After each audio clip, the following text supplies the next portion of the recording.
Channel को subscribe करना ना भूलें और हमारे ताज़ा वीडियो सबसे पहले देखने के लिए बेल आइकन को दबाएं।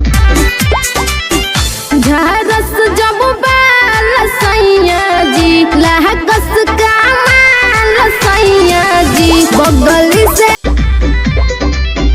झारस जब बाल सैया जी लहकस।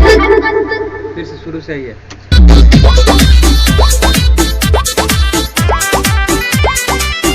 झारस जब बाल सैया जी लहकस कमाल सैया जी बगल से निकाल सैया जी उड़ावस रुमाल सैया जी बहत्तर करी हैया डोले है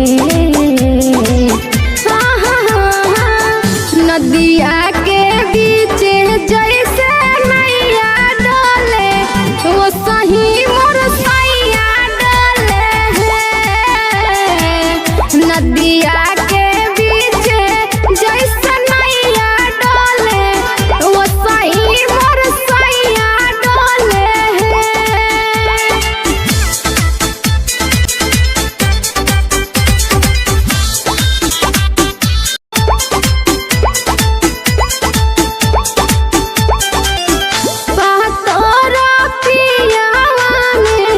बहुते बहमा जरना लोही कन के जैसन तो सत जाले।